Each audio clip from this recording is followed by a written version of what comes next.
नमस्कार प्रिय दर्शकों, सनातन भक्ति वाणी में आपका हार्दिक स्वागत है। संत कबीरदास जी कहते हैं, केवल पूजा पाठ करने से नहीं बल्कि अच्छे कर्म, सच्ची भक्ति और विवेकपूर्ण जीवन से ही मनुष्य को सफलता और शांति प्राप्त होती है। यदि खेत में बीज न बोया जाए तो फसल नहीं उगती।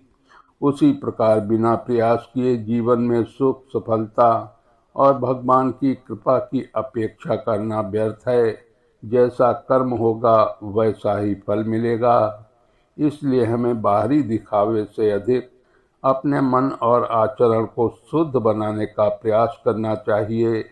आज की इस प्रेरणादायक कथा में हम जानेंगे कि कर्म, भक्ति और विवेक का जीवन में कितना महत्व है और क्यों सच्ची आराधना केवल मंदिर में नहीं बल्कि हमारे कर्मों में भी दिखाई देती है। तो आइए श्रद्धा और प्रेम के साथ सुनते हैं संत कबीरदास जी की अमृतमयी वाणी।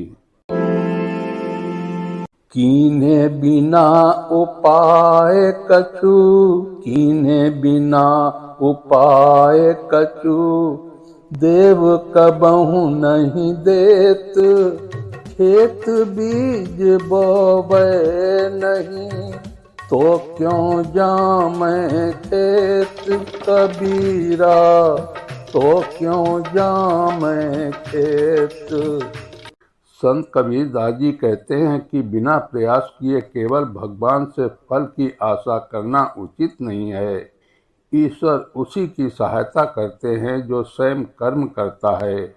जैसे कोई किसान खेत में बीज न बोए और अच्छी फसल की उम्मीद करे तो ये संभव नहीं है। उसी प्रकार जीवन में सफलता, ज्ञान, धन या भक्ति प्राप्त करने के लिए प्रयास करना आवश्यक है। भगवान ने मनुष्य को कर्म करने की शक्ति दी है, इसलिए कर्म करना ही सच्ची भक्ति है।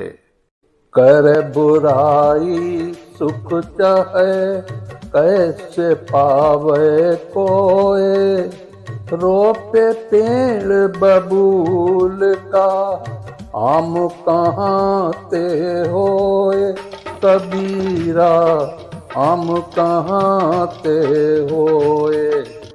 इस दोहे में कबीर जी कर्म के सिद्धांत को सरल उदाहरण से समझाते हैं। यदि कोई व्यक्ति बुरे कर्म करता है और फिर सुख की इच्छा करता है तो वो कभी सफल नहीं हो सकता।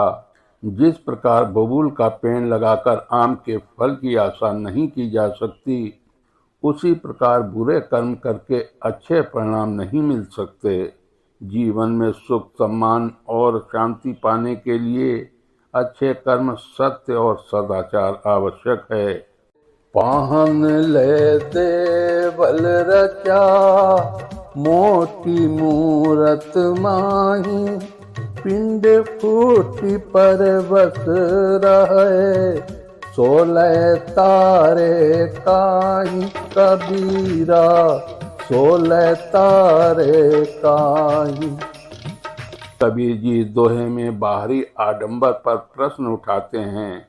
वे कहते हैं कि पत्थर से मंदिर बनाया गया और उसी पत्थर की मूर्ति स्थापित कर दी गई। यदि वो पत्थर स्वयं टूट जाए या किसी के सहारे पर निर्भर हो तो वो दूसरों को कैसे तार सकता है। कबीर जी का उद्देश्य मूर्ति या मंदिर का अपमान करना नहीं बल्कि ये समझाना है कि केवल बाहरी पूजा से नहीं बल्कि सच्ची भक्ति, प्रेम और आत्मज्ञान से भगवान की प्राप्ति होती है। ईश्वर का निवास केवल पत्थर में नहीं बल्कि हर जीव के हृदय में है। पाहन पूज के कौन चहत भव पार, बीज पानी भेद नदी, बूढ़ जिन सिर भार, कबीरा बूढ़ जिन सिर भार। कबीर जी कहते हैं कि यदि कोई व्यक्ति केवल बाहरी पूजा पाठ करके संसार सागर पार करना चाहता है, लेकिन उसके मन में अज्ञान, अहंकार और पापों का बोझ भरा है, तो वो सफल नहीं हो सकता। जैसे कोई व्यक्ति सिर पर भारी बोझ लेकर नदी पार करने जाए तो उसके डूबने की संभावना अधिक होती है, उसी प्रकार मन के दोषों को दूर किए बिना केवल बाहरी दिखावटी पूजा से मुक्ति नहीं मिलती। सच्ची भक्ति मन की शुद्धता में है।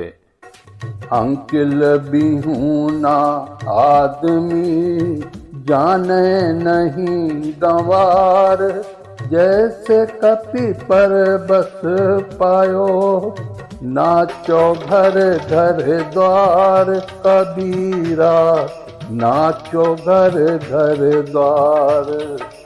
इस दोहे में कबीर जी कहते हैं कि बुद्धिहीन और विवेकहीन व्यक्ति दूसरों के कहने पर चलता है, पर स्वयं सत्य को समझने का प्रयास नहीं करता। कबीर जी उसकी तुलना उस बंदर से करते हैं जो मदारी के इशारे पर घर घर नाचता फिरता है। जिस मनुष्य में विवेक नहीं होता वो भी संसार की इच्छाओं, मोह और दूसरों की बातों के अनुसार जीवन बिताता है। सच्चा मनुष्य वही है जो ज्ञान और विवेक के साथ जीवन जीता है। मेरे साथियों, इन्हीं दोहों पर आधारित एक कहानी सुनाता हूँ। बहुत समय पहले एक नगर में रघुनाथ नाम का एक युवक रहता था। वो भगवान में विश्वास तो करता था, लेकिन उसकी सोच कुछ अलग ही थी। वो मानता था कि केवल मंदिर जाकर पूजा करने से जीवन की सारी समस्याएं दूर हो जाएंगी। रघुनाथ रोज मंदिर जाता, घंटों पूजा करता, लेकिन मेहनत करने से बचता था। उसके पिता किसान थे। वे बार बार कहते, बेटा पूजा के साथ कर्म भी जरूरी है, लेकिन रघुनाथ उनकी बातों पर ध्यान नहीं देता था। एक वर्ष खेती का समय आया। गांव के सभी किसान अपने खेतों में बीज बो रहे थे, लेकिन रघुनाथ दिन भर मंदिर में बैठा रहा। उसने सोचा, भगवान चाहेंगे तो बिना मेहनत के भी फसल उग जाएगी।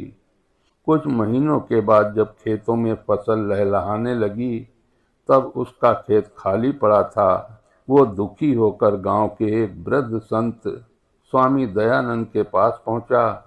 संत मुस्कुराए और बोले, कीन्हे बिना उपाय कछु देव कबहु नहीं देत।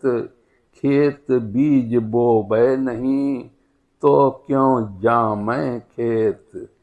फिर समझाया, बेटा भगवान कृपा अवश्य करते हैं, लेकिन पहले मनुष्य को अपना कर्तव्य निभाना पड़ता है। बिना बीज बोए फसल नहीं उगती। रघुनाथ को अपनी गलती समझ आने लगी। समय बीता। अब उसने खेती शुरू तो कर दी, लेकिन उसका स्वभाव अभी भी ठीक नहीं था। वो लोगों से झूठ बोलता, दूसरों का नुकसान करता और फिर भी अपने लिए सुख की कामना करता।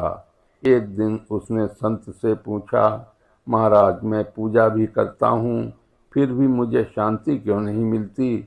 संत ने उत्तर दिया, करे बुराई सुख चाहे, कैसे पावे कोय। रोपे पेड़ बबूल का, आम कहाँ ते होए। फिर बोले, यदि बुरे कर्म होंगे तो फल भी वैसा ही मिलेगा। बबूल बोकर आम की आशा नहीं की जा सकती। यह बात रघुनाथ के हृदय में उतर गई। अब वो थोड़ा बदलने लगा, लेकिन उसका विश्वास केवल बाहरी पूजा में ही था। एक दिन उसने देखा कि मंदिर की एक पुरानी पत्थर की मूर्ति टूट गई। वो बहुत परेशान हो गया। संत दयानंद ने उसे समझाया, पाहन लय देवल रचा, मोटी मूरत माही। पिंड फूटी परवश रहे, सो लय तारे काहीं। फिर बोले, बेटा ईश्वर केवल पत्थर में नहीं है, वे हर जीव के हृदय में हैं। यदि मन पवित्र नहीं है तो केवल बाहरी पूजा से लाभ नहीं होगा। रघुनाथ पहली बार इस बात पर गंभीरता से सोचने लगा। कुछ समय बाद उसने तीर्थ यात्रा का निश्चय किया। उसे लगा कि केवल तीर्थ घूम लेने से मुक्ति मिल जाएगी। संत ने उसे रोकते हुए कहा, पाहन पूजी के होन चहत भव पार, भींज पानी भेदे नदी, बूढ़ जिन सिर भार। फिर समझाया, यदि मन में अहंकार, लोभ और क्रोध भरा हो तो तीर्थ यात्रा भी व्यर्थ है। पहले मन को शुद्ध करो। अब रघुनाथ के भीतर सच्चा परिवर्तन शुरू हो गया। एक दिन गांव में एक मदारी आया। उसके साथ एक बंदर था जो इशारों पर नाच रहा था। संत ने वो दृश्य देखकर कहा, अकिल बिहूना आदमी, जाने नहीं गमार, जैसे कपि परबस पर्यों, नाचो घर घर द्वार। फिर बोले, जिस मनुष्य में विवेक नहीं होता वो भी संसारों के इशारों पर नाचता रहता है। कभी लोभ उसे नचाता है, कभी अहंकार, कभी क्रोध। ये सुनकर रघुनाथ की आंखें भर आईं। उसे समझ आ गया कि वो भी अब तक मोह और अज्ञान के इशारों पर नाचता रहा था। उस दिन के बाद उसका जीवन बदल गया। अब वो केवल पूजा ही नहीं करता था, बल्कि मेहनत भी करता, गरीबों की सहायता करता, सत्य बोलता और सबके साथ प्रेम से व्यवहार करता। उसकी खेती भी अच्छी होने लगी। उसके मन में भी शांति आने लगी। एक दिन गांव के बच्चों ने उससे पूछा, चाचा, भगवान तक पहुंचने का सबसे सरल मार्ग क्या है? रघुनाथ मुस्कुराया और बोला, सच्ची भक्ति वही है जिसमें अच्छे कर्म, सच्चाई और विवेक जुड़े हों। केवल पूजा नहीं, बल्कि अच्छा जीवन जीना ही भगवान की सबसे बड़ी आराधना है। संत कबीरदास जी का आदेश है, बिना कर्म किए सफलता की आशा करना व्यर्थ है। जैसा कर्म होगा वैसा ही फल मिलेगा। केवल बाहरी पूजा नहीं, मन की शुद्धता भी आवश्यक है। सच्ची भक्ति अच्छे आचरण में दिखाई देती है। विवेक और सत्कर्म ही मनुष्य को ईश्वर के निकट ले जाते हैं।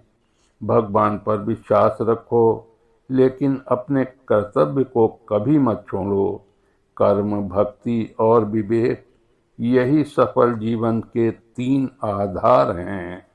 मेरे साथियों, कबीरदास जी के दोहे और उनके अर्थ तथा उन पर आधारित कहानी यहीं पर समाप्त करता हूँ। जय श्री कृष्णा।